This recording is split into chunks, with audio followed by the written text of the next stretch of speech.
Hello, everyone, and welcome to Blogging Theology. And today I'm delighted to talk to three people, Justin Poe, Marwan Tayyan, and Haroon Spevack. You're most welcome, gentlemen. Assalamu alaikum.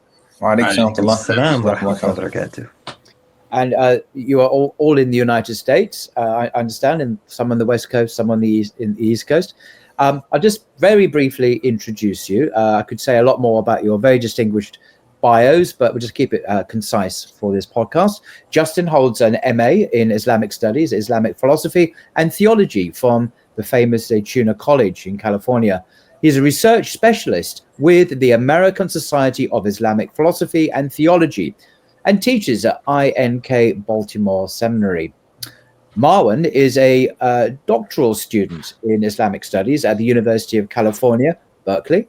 He holds an MA in Islamic texts in philosophy and theology, also from Zaytuna, and a BA in philosophy and liberal studies from the University of Houston. His current research interests are in logic, epistemology, philosophy of the post-classical Sunni Islamic tradition. And Dr. Haroon specializes in Islamic intellectual history, with an emphasis on 13th to 19th century law, theology, and Sufism, and their reception in contemporary Muslim communities.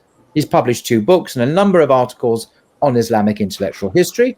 Since 2011, he's taught courses on Islam, Islamic finance, and world religions in Harvard's Division of Continuing Education. In addition to research and teaching, he serves as Muslim chaplain for the Brandis and BU Muslim communities. So this podcast is a discussion about the Compendium of Seminary Texts, this new work that's just literally been published a few months ago. And as we can read on the blurb, which says, authored by the late luminary Sheikh Mohammed Emin and his dates are 1914 to 2013, the Compendium of Seminary Text is a series of 12 intermediate level primers representing the prerequisites for scholarly literacy in the curriculum of the Ottoman seminary. These texts teach the fundamentals of language and thought, preparing students not only to move on to the advanced Islamic sciences, but also, more broadly, to live an educated life as conceived in the Islamic tradition, equipped to read religious and general texts closely, to uncover complex ideas and arguments, and to truly strive for knowledge, very holistic vision. Translated into clear idiomatic English and presented in parallel bilingual format, the text, accompanied by explanatory notes and a comprehensive glossary containing translations and definitions of over 700 technical terms. This volume is indeed an expansive resource for the study of the traditional seminary sciences by English-speaking students, teachers, and researchers alike. So that's from the blurb on the book itself as a kind of summary of what it's all about. So I believe, Marwan, you are going to introduce us to this work in more detail. Yes, thank you for the introduction, and pleasure to be on here and to finally meet you. And I have to start by apologizing to my seniors and betters in knowledge and character for speaking on all of our behalf, but because we worked on this project together. But so let me start from the beginning and introduce, maybe we could say, the form and content of these texts that was translated in this volume. These are, first of all, mutun, which are primers, but really what they are is highly condensed textbooks or study books. And the reason they're highly condensed is they're meant to serve as a skeleton or outline that gets fleshed out by a teacher in a class setting. So the author of a metin will give you something that's like a very analytic approach to the subject matter of whatever you're studying. The subject matter in our case will be something really basic in this book, like the foundations of language and logic and so on. But the approach will be really technical. The author will be like, here's the discipline of grammar for studying grammar, and here's the definition of grammar. Here's how we divide the study of grammar. Here are the important definitions. Here's how we divide our key terms and concepts to account for the entire system of grammar. But the metin doesn't teach you in the real sense of the word. It's supposed to be the teacher who actually connects the dots. Why is the definition of the fi'al madi, the perfect tense verb, formulated in a very specific way? How do you take the classification of words and grammar and see it in the language? Who's going to make sure that those concise sentences on the page of the metin translate into actual learning for you as a student? So the teacher connects those dots and consummates the metin by teaching the student. And so when we say that the metin is a primer, that's not meant in the sense of, an expository crash course, like, the science of Nahu for dummies, which takes you by the hand and facilitates self-study. And even when you get a good commentary for your metin, that's really only like an extension of what a good teacher provides. And I think that's really important to understand, because that real personal teacher-student connection that takes place over the foundation of the metin is in some ways an embodiment of the idea that these texts are situated in a tradition, sometimes a very long one. Now, what will come to mind will usually be like a seminary tradition, the madrasa, but really this idea is broader. I'm including informal knowledge gatherings and circles and private studies, and nowadays we have online learning platforms, institutes, and even colleges where you find this kind of teaching. So those are some brief remarks on the metin as a form, and I think there's more to be said once we know what these texts are, about what they're not, and I'll say more about that at the end. Now, about the contents of this volume. So there are 12 mutun that Sheikh Amin included in this compendium, and here they are on a list. Now, one of the first things you might notice about this list, if you're familiar with these disciplines, is that this is very heavy on what we would call the linguistic sciences. 7 out of the 12 texts are primarily concerned with the study of language. Those are the ones highlighted in green on the slide. But so not only that, the language focus, but some of the other texts also have sections devoted to language. The logic texts, for instance, has a section on it. The text on usul al-fiqh has plenty of it. So what's going on here? What's Sheikh Amin doing with this volume? Well, one way of thinking about it is that language is the starting point of education and scholarship. Every child begins in school by learning to read and write. So it makes sense if you're on course for Islamic scholarship that you put in those roots even deeper. And you look at language from all angles, from the word to the sentence, to the structure as a whole, from the word meaning relationship at its simplest to the boundaries of how far you can stretch that relationship, from the bare bone rules to exploring all the things you can do with language and how it works on the mind of the listener. And that's all in here. Our tradition understood that language is a vehicle for everything you're going to do in the intellectual life. That really is the starting point of civilization. They understood that. And that holds true in the sense that you can't really have human relationships without language. And it holds true in the sense that civilizations are held together by texts. And in our case as Muslims, it's very obvious that the Quran, the text, is at the center of who we are, and the hadith and the textual legacy of our predecessors and scholars. And this textual aspect is the other way of thinking about why language is so important here. You'll notice that, these are Arabic mutun, and the language that you study is ultimately, it's the Arabic language. And that highlights the centrality of interpretation and hermeneutics as well in this whole project called scholarship. The Quran is in Arabic, and you're not really going anywhere in this tradition if you're not trying to understand the Quran. If you're not part of that unbroken conversation about the Quran and what it means that's been going on since it was revealed, whether in tafsir or fiqh or even in poetry in our tradition. We could call this the great conversation, and those familiar with a certain strand of Western intellectualism will have caught the reference. This is our great conversation. It's important to be conversant with other traditions that we find around us, but there's a bare minimum of literacy with our conversation that's expected, I think, or that a Muslim education should be able to deliver on. But going back to the idea of language and its place for Sheikh Amin and what he represents, it's really all about this idea of tools for scholarship. The overwhelming bulk of this compendium is on disciplines that are called the ulum al-ala in Arabic, which we could translate as the tool sciences or the ancillary sciences. And if you want a comparison, this is not unlike the idea of the liberal arts. It takes on a certain barakah in our tradition, but it's a similar concept. And so what these texts really give the student is a conceptual toolkit. You take this toolkit and you analyze questions, you analyze terms and definitions, you break down problems, and you have a shared vocabulary in your wide scholarly community for formulating your conclusions. And I think this is the aspect that it's worth highlighting, because when scholarship is conducted as part of a tradition, you share a vocabulary with so many historical interlocutors who are interested in the same questions that you're interested in, and who expressed their own answers, and who had their answers taken up and augmented or critiqued by later scholars. And you'll see this in something like the discipline of dialectics. Could you kindly, Marvin, explain what dialectics means in very ordinary language? Sure. It's dialectics, munazara in Arabic. It's one of the sciences in this compendium. And it's defined as, it's a critical exchange. So it's like a form of conversation for arriving at the truth.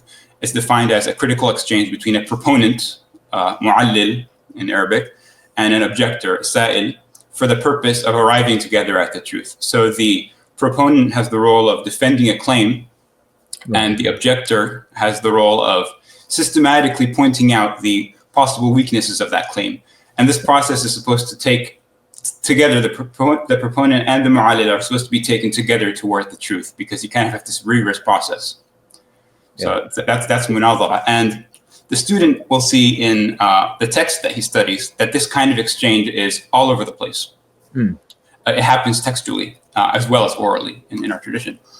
And I mean, just look at this this logic text here at the bottom of the slide. This is the main text in the center is actually a commentary on a metin. All the text in the margins is an additional layer of commentary on the commentary on the metin. And so this right here is a particular conversation that spans 600 years. And all those voices are represented on this page. And not only that, but there are plenty of references to other texts as well, other conversations. And so you have this like complex network of debate. And there's nothing unusual about this. I mean, look at the text on fiqh, they're even more impressive. But none of this would be possible if these logicians didn't see themselves as part of a continuous tradition. If they didn't value the notion of being trained in the way that the logicians of old had been trained. Now, if you take a philosophy grad today who studied like symbolic logic, which by the way, that's me, I was a philosophy major. There's nothing inherently wrong with that, but he's not conversant with this tradition. His whole conception of logic and what the interesting problematics of logic are will be different. They'll be informed by what he studied. And so when he brings the study of logic to bear on a particular problem, he'll be taking part in a different conversation than the scholars on this page. And that's granting that there's a universality to logic, of course. And logic, it's not just logic, it's the general corpus of the sciences that's framed in a way that you'll instantly recognize if you've done your studies from within. There's like a character to it that these scholars on this page are all conversant with. There's a distinctive way of, organizing the terms and propositions that make up the sciences. And there's a kind of protocol for discussing them and working within the framework that you get from munazara, which follows from logic. And that has value in maintaining a continuity generation after generation that allows everyone to converse with everyone. And that's what's so special about the Islamic tradition. Now, what's this all about? What's the purpose? Islamic scholarship, insofar as it's Islamic, has to be oriented, of course, toward the idea of deen, which we usually translate as religion. And you see this with the way that Sheikh Amin structured the compendium. The page on the slide, by the way, is from his introduction. If all of these sciences you're studying are tools, and then there has to be an end that you're trying to reach. You're using those tools for an end. So of course we know from prophetic teaching that our deen has three components. In the hadith of Jibreel, those are named Islam, Iman, Ihsan, outward practice, inward belief, and then the pursuit of excellence in devotion to God. And so the last three texts relate to the principles of Islam, Iman, and Ihsan. I apologize here for the cheesy graphic, but this is a way of visualizing what's at stake here. What's the point of a disciplined approach to a scholarship tradition? Well, what's the reality of our situation as Muslims? Here it is. We've been given the gift of revelation. And on the basis of that, we have the task of living and embodying something we call deen. And revelation, wahi, and religion are, you can think of them as two distinct things in a way, because deen is ultimately a human endeavor. There has to be an interpretive process that takes you from revelation, and that's a broad term for the Quran and the Sunnah, to Islam, Iman, and Ihsan, lived and practiced by you and me today. If we take an anything goes kind of perpetual revisionism, where whatever makes sense to me from my little perspective over here is revealed religion, to me, we lose the essence of what we're looking for. And you'll see groups where the Quran has been reduced to mere words that you spin however you want to spin them, and the Hadith too, if you're lucky. And that's one scenario. The opposite extreme is that someone comes and enforces some interpretive lens arbitrarily, whether that's a political authority, a social class, etc., and whether that lens is a specific ideology or the concrete practices of a particular generation with all of its social and cultural baggage, etc. And here you get a kind of empty conservatism and dogmatism, and that's not what we want. So the solution to this question of where you place the authority to move from revelation to deen has always been scholarship, in the sense of a continuous tradition of knowledge transmission and source interpretation and critical dialogue. That's not scholarship in the sense of an elite class of scholars. It's scholarship in the sense of a communal effort to use not only the intellect, the human intellect as an individual force, but to lean in on our community, past and present, and to acknowledge deen is something bigger than me. Islam is something bigger than me. So I'm part of this tradition of fiqh, for example. And whether or not I make a substantive contribution, I at least contribute this, that I embody Islam in myself to the best of my ability through this tradition, which is ultimately prophetic.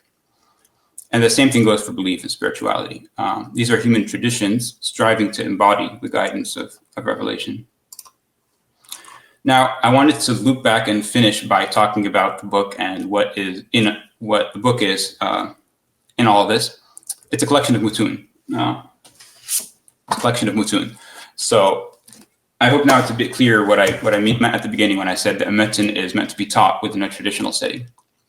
But now there might be the question, if you're the viewer, what's the significance of this kind of publication, of translating a bunch of mutun?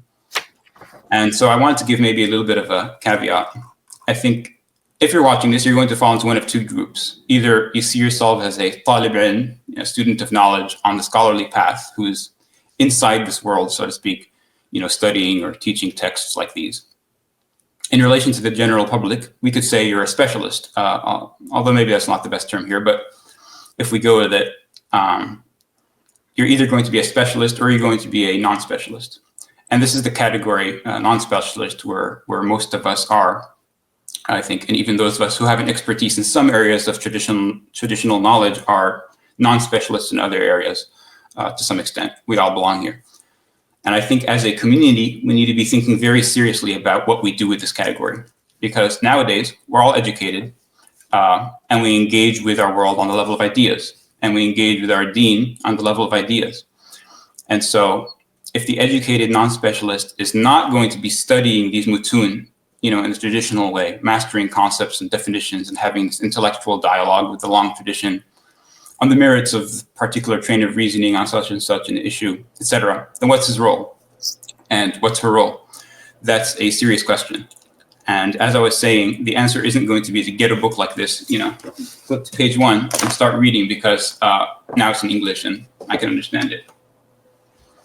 If I'm going to hazard an answer, I would say that the role of the educated non-specialist is a bit more modest, to get the framework that the specialist is working with, to understand the basics of what's going on.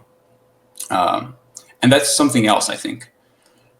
I know I'm not alone when I say that this has to be embedded in our education if this kind of way of thinking about or approaching the tradition is going to take off. And I think this needs to be done without trying to think that everybody's going to be made into a scholar. Because not everyone is going to be a scholar. Not everyone has the ability, not everyone has the time, circumstance, not everyone has the interest or the inclination. Not everyone is in a position to study Arabic, as in really study it. But everyone, arguably, is in a position to at least get the basic shape of what's going on in a book like this, to know what scholars are up to. If we want real coherence in our community on the intellectual level, we can't have a sort of gulf between the majority of us and this thing we call scholarship. One of my teachers is working on curricula, and he says that we need to get past the idea of giving everyone Islamic studies, and we need to start thinking in terms of Islamic literacy. And in terms of books and text, I think that inevitably has to take the form of producing new curricular materials in the language of the student, and we need textbooks of Islamic literacy. Basically, we need teachers in schools. We need a lot of things. And so I think a translation of Mutun into English is one step, but really it's a step in service of those of us who are already taking steps toward traditional studies. And so that's the kind of caveat with which I wanted to promote this book today. And that's what I wanted to share to get our conversation started. Thank you very much indeed. Marwan, I know you've given us the book already. Can you hold it up again, just on the bigger screen, just so we can get a sense of how thick it is, actually, because it's a big text, isn't it? There we go. It's a huge book, and it's just been published, what, two or 3 months ago or something? 2 months ago, I think, yeah. 2 months ago. So congratulations, the three of you, for producing such a monumental work.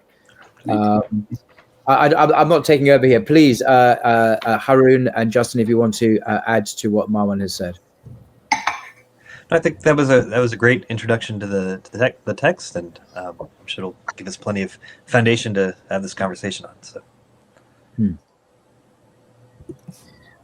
Well, I have one question, by the way, which you kind of addressed, Marwan, towards the end of your presentation. If one looks at the chapter in this book, Harun, you tell us very helpfully that ideally one will read this text, you say, with a trained scholar or an advanced student. And this is absolutely essential, you say, to unlocking a work like the Compendium of Seminary Texts. And this is the Islamic tradition. One reads it within a tradition with an authorized teacher who is an expert in a particular field.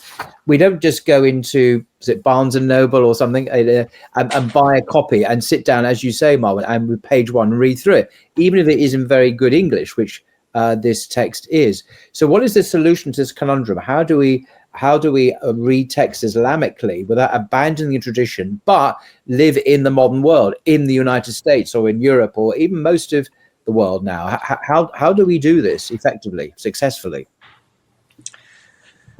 Well, Bismillah. So first of all, thank you for having us on, and it is an honor and a privilege to be here, and I've really enjoyed your videos and the podcast, and mashallah, they're influential just beyond our circle of nerdy theologians, but I see that also college students are tuning in who are, maybe not devoting their lives to these subjects. So yeah, may Allah reward you for this wonderful program, mashallah.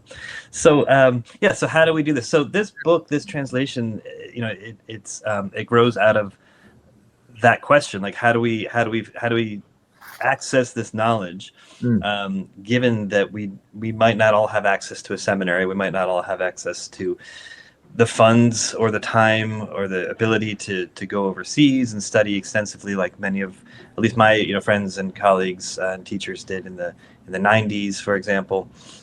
So a big part of what I've been doing for the past 25 years is trying to figure out how do we learn this kind of knowledge and the knowledge that it leads to, given the limitations. Now, I think Justin and Marwan have had a different experience because they've had access to online programs that didn't exist when I started my journey. They've had access to Zaytuna, which was just starting up, when I was starting my journey, as well as an institute, as like an adult ed kind of program. So I think some of those problems have been solved in the past 20 years or so with online programs, with intensives. I should say some of those problems have been solved to an extent with online programs, with intensives, substantial intensives, and also I think the spread of the access to the Dars Nizami seminaries to students who were born and raised in the U.S. For example, I think there's been a lot of great development there.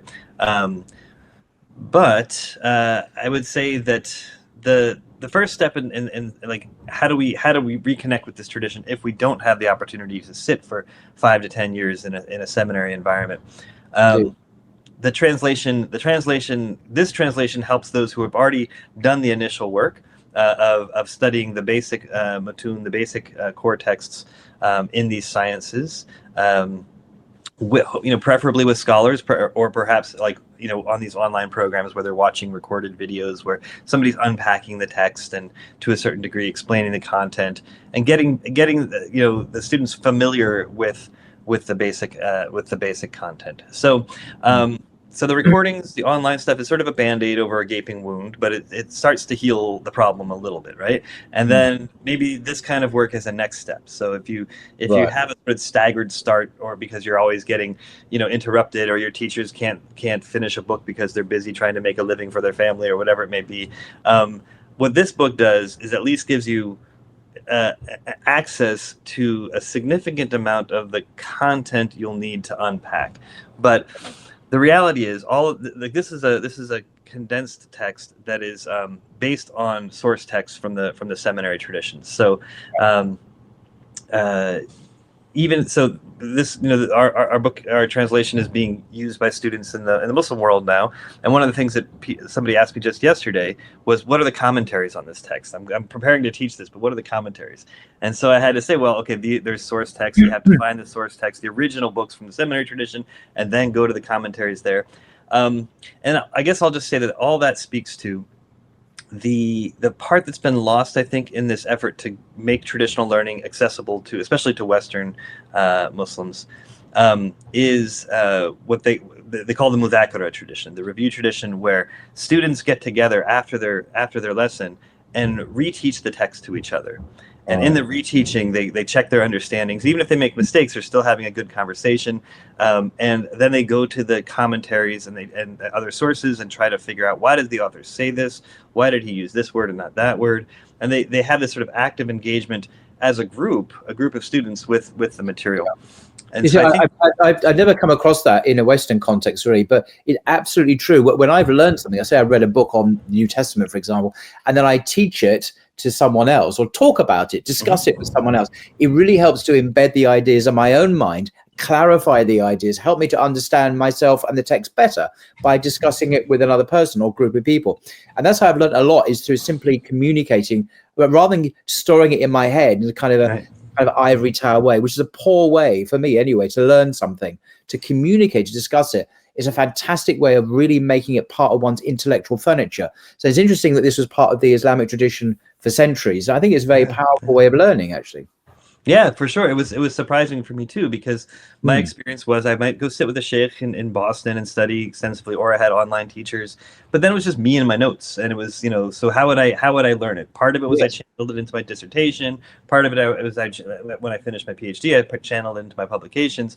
But the other thing was that wherever I could, I would incorporate it into my college classes. So even if I was teaching predominantly non-Muslims, I would teach at least some of the material, and then I found that I would get really well grounded in some of the material because I just taught it so many times and had so many questions that I didn't know the answer to and went back and taught. But I sort of felt like I was cheating a little bit, like sort of using my classes as a place to relearn things. But then I realized that when I went and studied in a madrasa in Konya, in Turkey, about 9 years ago, that this was like at the heart of the tradition.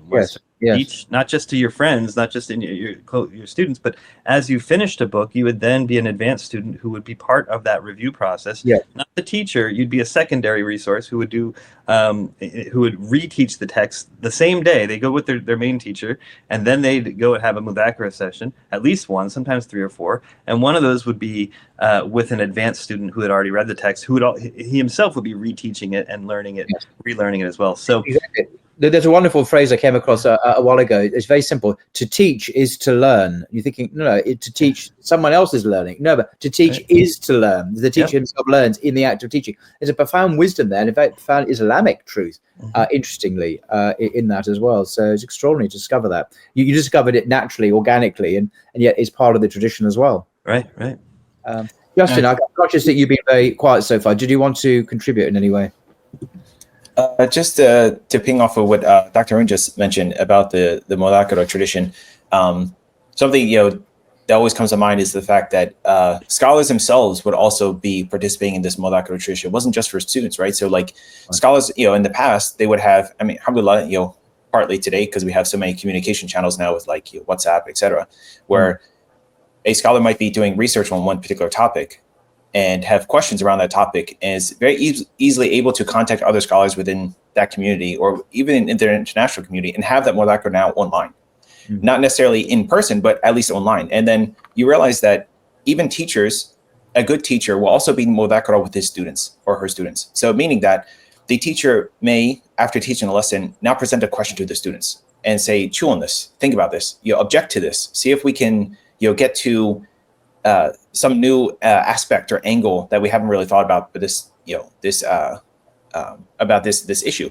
That's part of actually the training of the student, because the teacher now is not only learning from the student, because the student might have another perspective that the teacher is able to correct or even able to take on as well, and then refine it. But it's a training for the student, because now the student is being challenged in class, not only by his peers but also by the teacher as well. So that's also part of the mulaqara tradition. It just continuing with what Dr. Arun said, is that the tradition of mulaqara has often been lost, because most of us, I think all of us have been to a college or university and there was no mulaqara, right? So as Brother Paul just said, all that knowledge that you ended up learning in your lectures or that you were reading in your textbooks, it just stays within you and it's reproduced in an essay or is reproduced in a term exam. But then ultimately, because there's no mulaqara that's required, unlike what actually at Zaytuna, some of our teachers had that part of your grade was that you have to attend mulaqara once a week. And that was very beneficial, just like, Marwan and our classmates. And,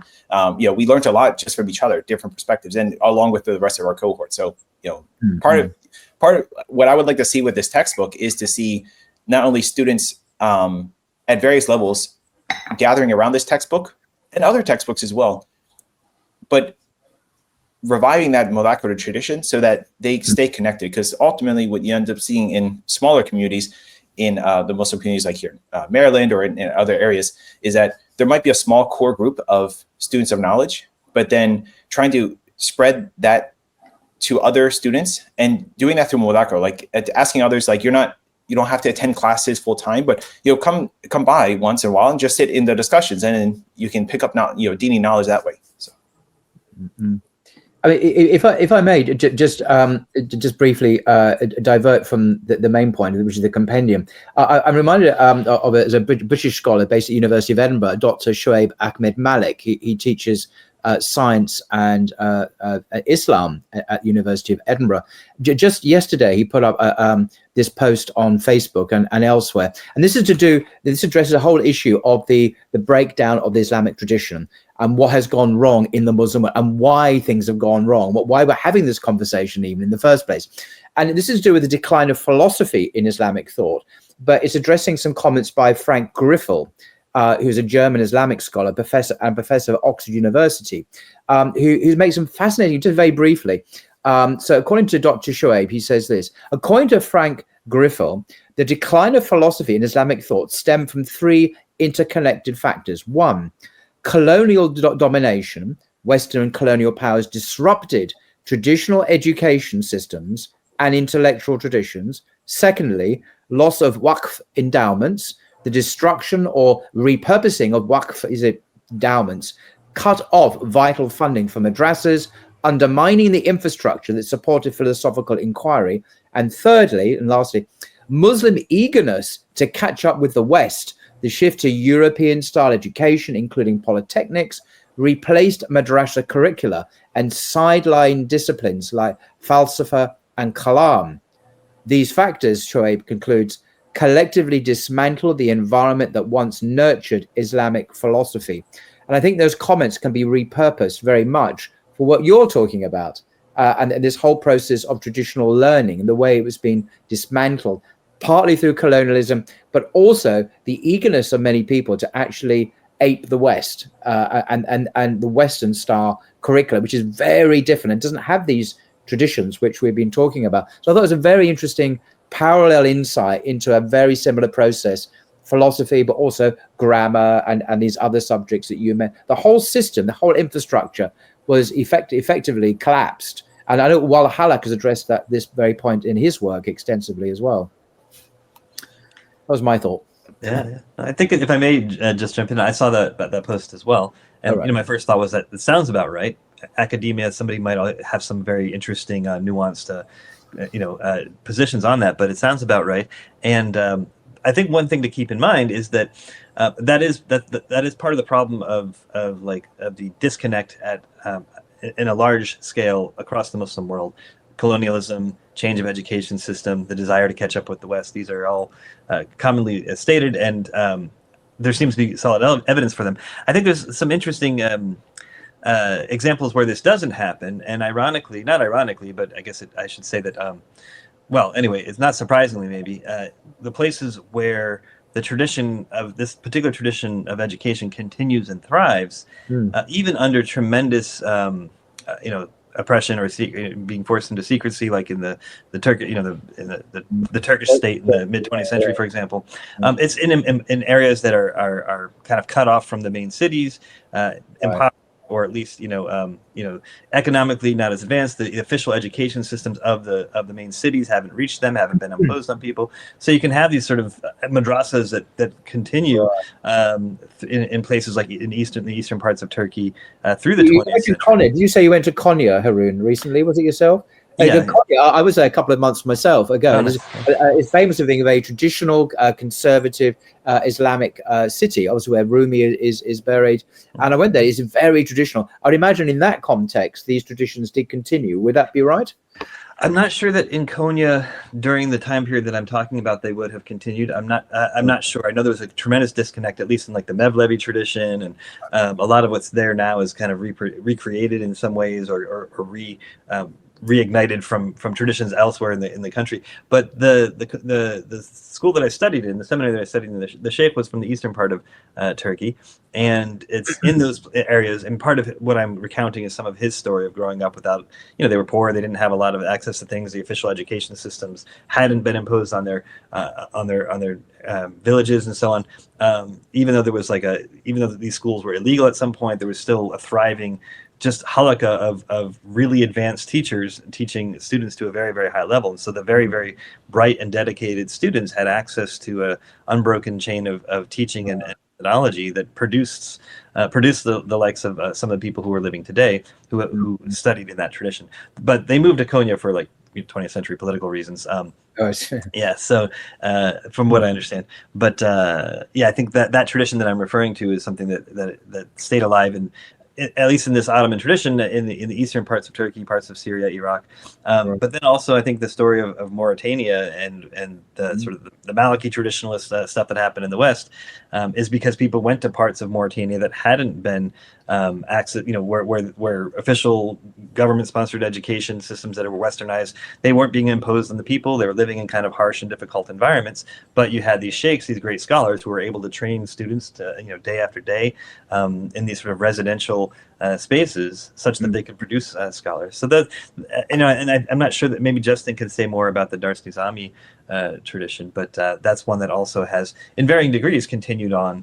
Right. And survived. That's very heartening, because I didn't actually know that, and to hear these very specific areas, Mauritania, eastern Turkey, and Syria and Iraq, it's heartening that this tradition is unbroken, despite all of the incredible pressures that you mentioned. So there's some good news there.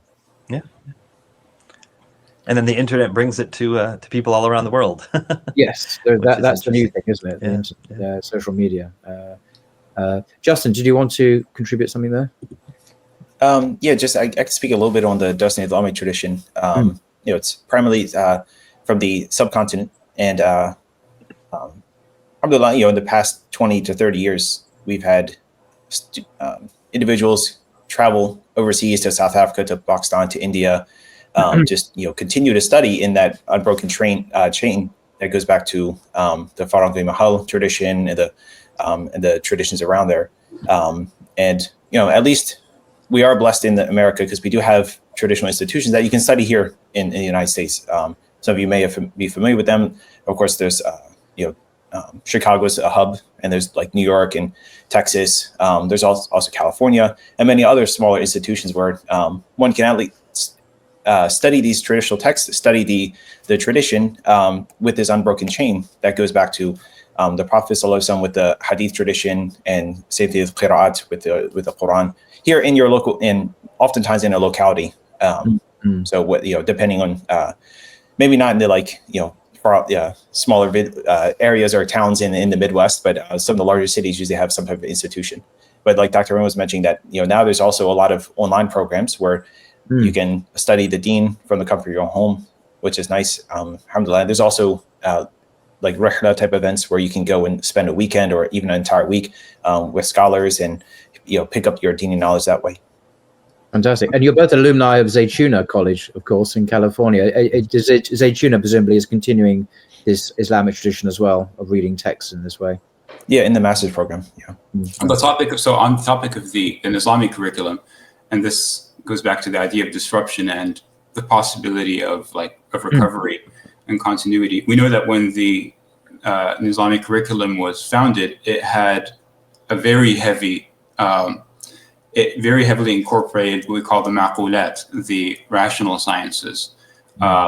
There was lots of philosophy, there was lots of study of logic. Logic in particular was like the forte of the South Asian scholarly tradition, starting in the 17th century, arguably, and for at least a couple centuries, and disrupted by colonialism. So the question is, so by the way, that logic text that I had, the commentary on that was a text by Mir Zahid, who was a South Asian logician who was studied for centuries. How is something like that reclaimed? Is it possible to reclaim something like that? So I don't know what you would think, Justin, having studied in the Dars Islamic curriculum and knowing like the shape of it now.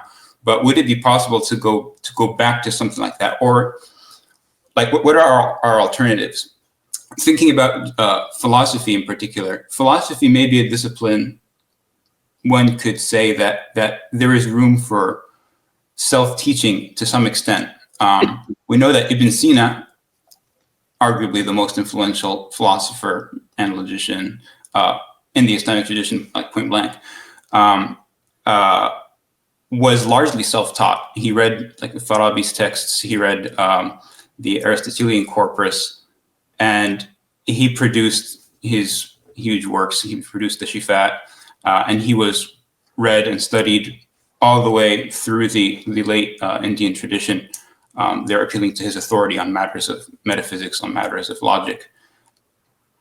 Do we reclaim Ibn Sina, and do we reclaim the old Dars Islami curriculum in its grandeur of with vis-a-vis at least the rational sciences by self-study and like textual engagement with these dialogues that happen in these texts, like Mir Zahid's text, or what's the shape that recovery could be? So that's a question. That's an open question. It's a very difficult question, I think, for people who are interested in philosophy and seeing, a traditional Sunni approach to philosophy. So I don't know if you had any thoughts on that, Justin or Dr. Harun. I think I'd love to hear Justin's thoughts. Of course, I got a few thoughts that I could add. I would say that maybe the rigor might not be able to be achieved unless there's a large shift in the culture towards ilm.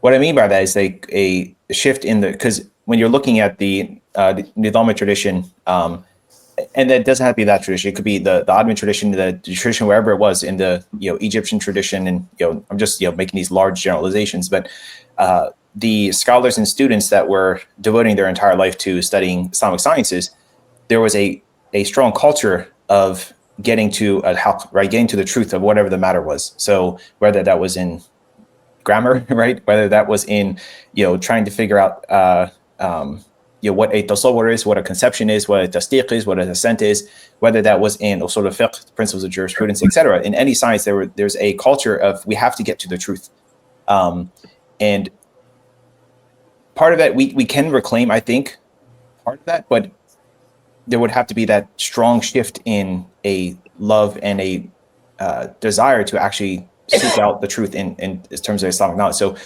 right now, I mean, I would not say that we don't have competent teachers. We do have competent teachers and that have studied under teachers, and so on. And finding those vessels of knowledge sometimes a bit of a challenge. We do have a few here in the United States. There are, of course, in the UK and throughout the Muslim world, but then find that the students that have the desire to sit with them for many years and to try to become, take from them whatever knowledge they have, and then start to create that culture of dialogue. Just like, it just reminds me of that Khalid Wahib's text on the intellectual history of Islam in the 17th century. So, that there was a strong culture. I think we have to bring that culture back. Maybe then we can bring back the rigor. I could also just go ahead. I was going to say, just a comment building on that, and just kind of, I guess, continuing to raise questions that I think are serious questions. There's the question of what's the institutional platform for this kind of engagement, because what we see in the academy, that's where I am right now, is you see an intellectual history approach to like these logicians that I was mentioning, but intellectual history, I think it's essential in at least understanding what we're trying to reclaim. When we say we're trying to reclaim or recover something lost in a tradition, we need to understand what it was, like how it developed. But when you limit your study of these figures to just like who influenced who, where did these ideas originate, you never get past the questions of like causality in history and distance yourself from the actual engagement of the subject matter that they're in. And so you're not really partaking in their tradition when you're talking about them. You're only part of that conversation once you're talking with them. And so I think finding the institutional space to try to converse with these texts and with this tradition is a challenge in and of itself. Yeah. Sorry, Dr. Haroon, you were going to say. Sure. I mean, Justin, Marwan, and I can go on forever on these conversations too. So we did, had a good, solid 2 years of every Thursday working together for hours and hours on these texts. So, but I would. There's a lot of great points here. So you need institutional support a lot of the time. You can find a few outliers, a few rare individuals who learn this material very, very well on their own from the books, right? So I can't speak to Khalid Arwayhab's, full academic training just from his CV, but the conversations that I've had with him, a lot of what he knows about the Islamic intellectual tradition, he's learned from reading commentaries on his own. And there's a few other people, I don't want to misrepresent him, but I think that's what he would say about logic, at least. And as somebody who's not, functioning within this this particular tradition that we're talking about, but more as an intellectual historian writing about it, getting deep into it, he has great access to the material and understanding, and a lot of people benefit from it. Other teachers within the Islamic tradition, contemporary teachers, many of them learn Arabic well and then just access the commentary tradition, and were able to provide quite a lot to their communities without necessarily going through this kind of rigorous training that we're talking about. So there's a few rare outliers, but for the most part, I think that there's to have a full kind of revival, especially in these sort of Anglophone environments that we're talking about. Because there's a lot of people who have access to this knowledge in other parts of the world, like in Turkey, but they're not really working outside of their Turkish context or whatever their particular language and national context is. So the thought that comes to mind is that a lot of people who want to be of service to their communities through the study of knowledge, what ended up happening from what I've seen is that we see a lot of people who went and studied broadly across all the topics that are necessary to in a madrasa curriculum, in a seminary curriculum, and they were smart, and so they dug deep into certain things and had achieved some excellence in their studies. But what they really end up becoming is a lot of the time is like a physician's assistant, right? So at least in right now, the state of healthcare in the United States is that you often don't get to see a doctor. You end up going to see a physician's assistant who's had a lot less training, but then is taking on the role of what a general practitioner used to take on. So we've trained a lot of people to take on the most important kind of religious needs, at least I'm speaking primarily from within the American context, and that's been sufficient, except that we've also pushed them to become surgeons and, metaphorically speaking, and specialists that they're not quite trained to be specialists in. So with that, creating these kinds of spaces. I think Zaytuna has been doing this at the master's level, and I hope that they're able to continue that. And I think the Dars Nizami tradition in the US, at least from what I understand, without being a part of it, there's a movement of people within that tradition who are really working to raise the bar in terms of the studies of philosophy, theology, and so on. So the key, I think, is that we do need to be able to create spaces where people can sit for years at a time and study this material and figure out how they're going to use it to be of benefit to their communities. In the process, there's going to be people who just don't use it. They're going to go become doctors and lawyers and whatever. But if we have enough people trained, enough people will get out there and use it proactively and in a way that's beneficial to the communities. I would just add one final point, which is that the key to all of this in the Ottoman tradition, as I understand it, somebody who's been studying it for a while, but often from a distance, the key is the linguistic sciences, which brings us back to our compendium. That so much of it is dedicated to the linguistic sciences, especially Nahu.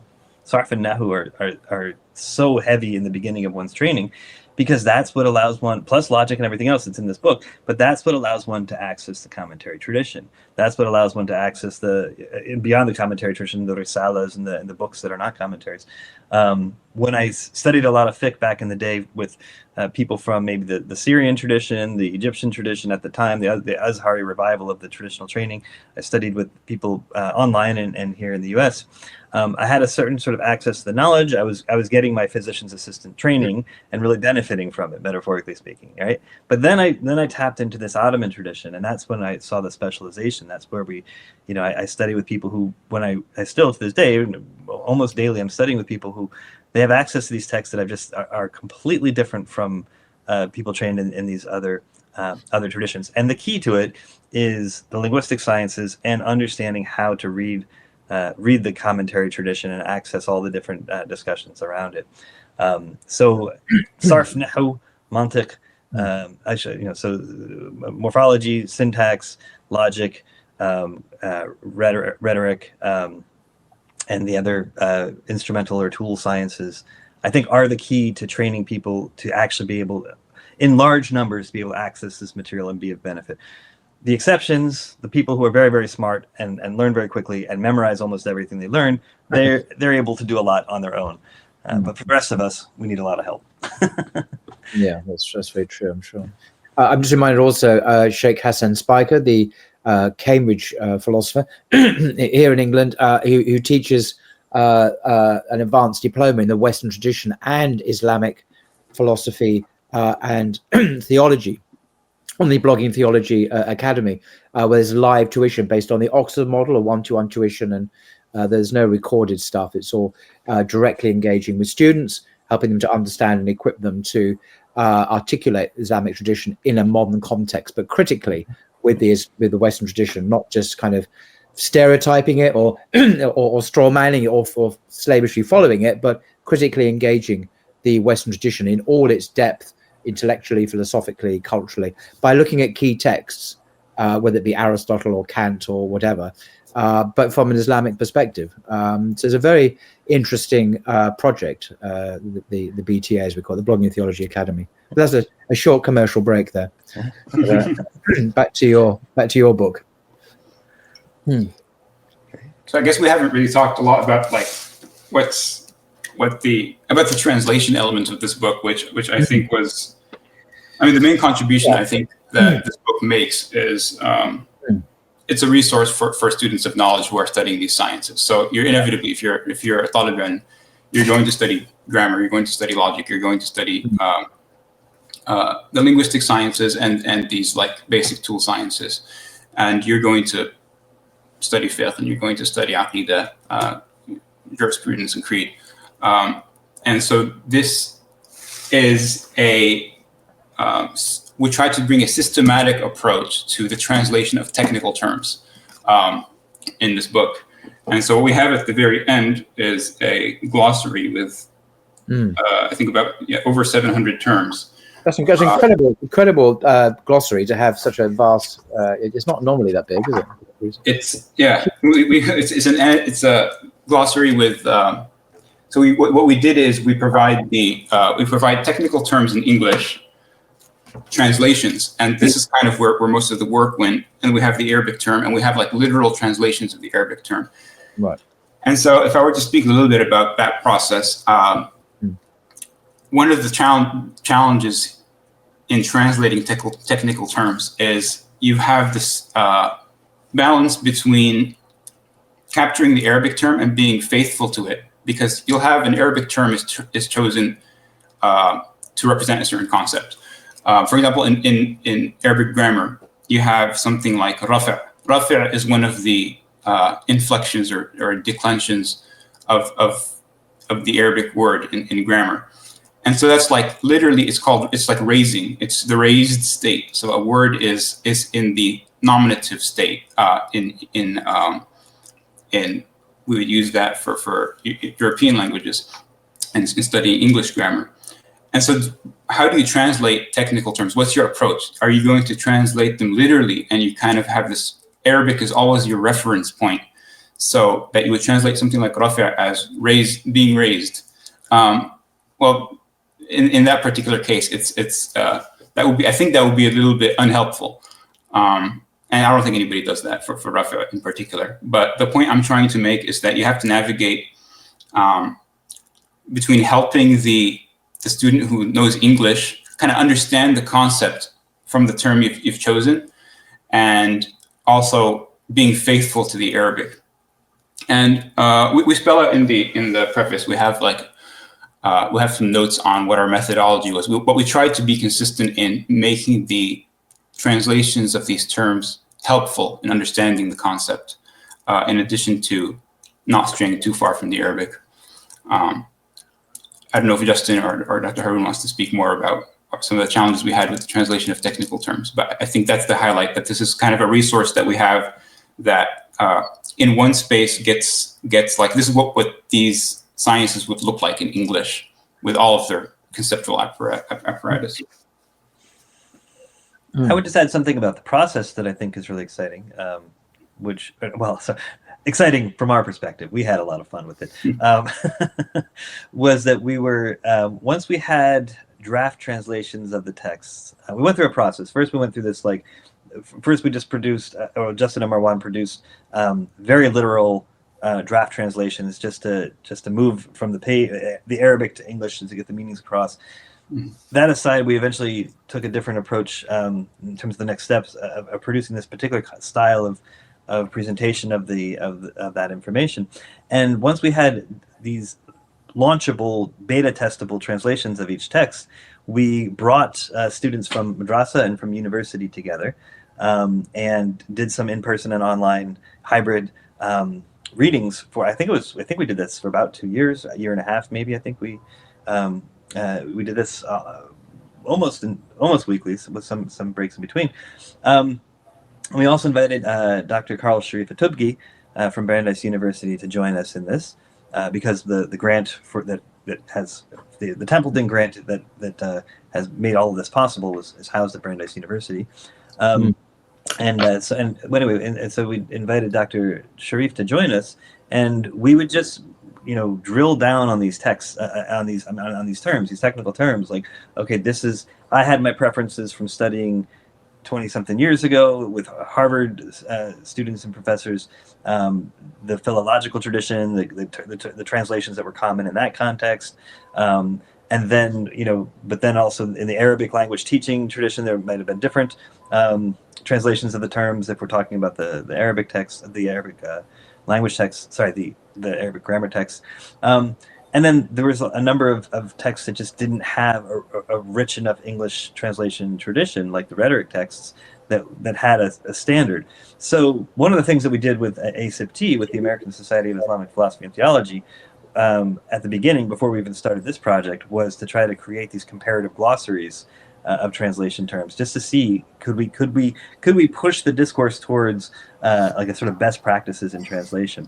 But in any case, by having this like week after week conversation with students and teachers about the translations of the phrases as well as the terminology, we could say, well, how does this sit with you? So we had students who were like Somali, who spoke Arabic very well, but also did most of their training and like their education in American schools. Others had done training in Syria, Turkey, and American schools, but they were not in academia. They were not going towards academia. We could say, well, knowing what you know about the language and how you've learned in these multiple different contexts, what do you think of this in this particular translation? And we'd hear the college students, like their perspective, what term resonated best with them, and then Dr. Sharif had a whole analysis of the naming of technical terms, especially in grammar, that he brought in. That was it had a healthy critique of the terminology, and then how best to translate that into English. So this wasn't just a normal kind of lonely translation process. This was a very it was a conversational translation and representation process that involved a lot of different voices, not just the three of us here, but also Dr. Sharif, and then the students that joined us. So I think what we ended up with is this very rich glossary that reflects those kinds of conversations, regardless of what the final decision was. It was a unique process that led to that, and it also ties into our online glossaries as well. And you mentioned the comparative glossaries. Those are some of those are available, right? Yeah. I think most of them are on the acipg.org website. Mm. Okay. Those are comparisons of what translators. It's like a survey of previous translation choices that have been made on any given Arabic term, and so we divide them by discipline or science. So there's one on Nahw and Sarf, grammar and morphology, with a whole bunch of entries and all these previous technical translations, and you'll find a lot of variance. There's one on logic. That one's especially detailed. There are a couple others too. I shared the link, Paul, if you want to look at it or share it on the screen. Yeah, no, I'll put it in the description below if you share it with me. Thank you. Sure. Well, this might be a good time to conclude the podcast, having whetted everyone's appetite for the subject. So shall we just go around one final time with some concluding thoughts, perhaps? Marwan? I'll pass it to Dr. Harun and Justin. Okay. Paul, I thought we were just getting started. I was waiting for more questions from you. And I see. Three more hours to go. We can create further parts, perhaps. That's up to you. Anyway, no, it does feel like it's a. Anyway, it feels like a conversation that's just beginning, but I appreciate the. It is. No, you're absolutely right. No, I think we can certainly continue it, perhaps in a further podcast. But I think it's a conversation that needs to continue. Bringing people along with us and involving them, helping them to understand the subject at some greater depth. So, absolutely. I think if I have like a main concluding thought that I would like to end with is, I hope what this does is for people who find something like this useful, is it gets people who are interested in the future of Islamic traditional education thinking about like what's the best way to move forward, and that has in its multifaceted reality. Like there's the question of K through 12 education. How much of this do we want to integrate in that? What approach do we take? How are we going to get Muslim students conversant to the extent that makes sense with our tradition, and to feel like they're like we're all part of this tradition?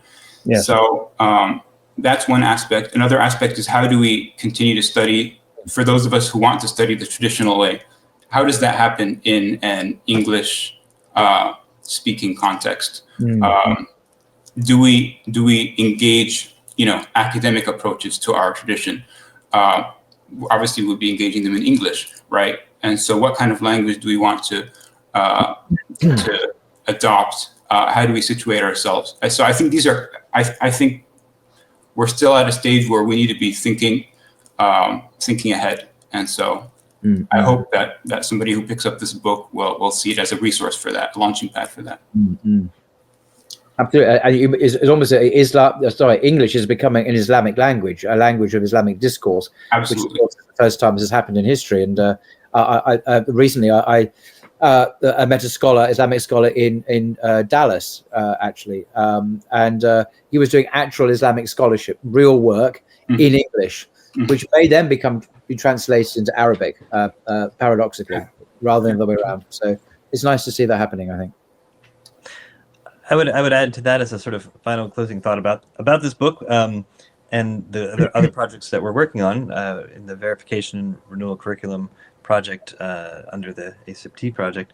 But I would say for students and teachers interested in these topics and who understand the importance of learning these instrumental sciences in order to access the rich scholarly tradition of Islam, that if you don't have access to institutions like the madrasas that Sidi Justin studied under, or Zaytuna, where Justin and Marwan studied, or being able to travel overseas or whatever it may be, I would just urge students to create learning communities. They don't have to be institutions. They don't have to be nonprofits. They don't have to have websites.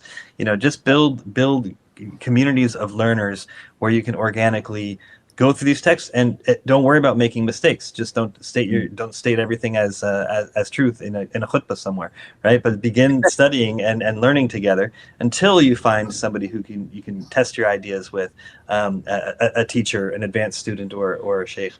So build learning communities even without teachers, and access the teachers online as best you can.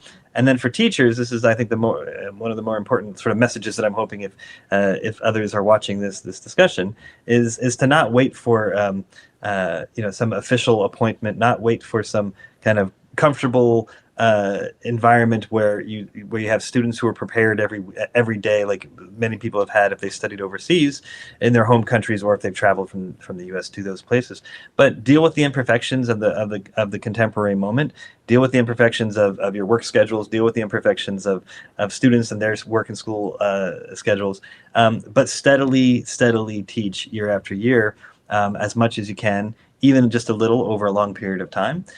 Because that's how this knowledge will get transmitted, inshallah, in these sort of unprecedented times of learning and teaching in the Muslim world. So build communities of learners around this text and the ones that come before and after it.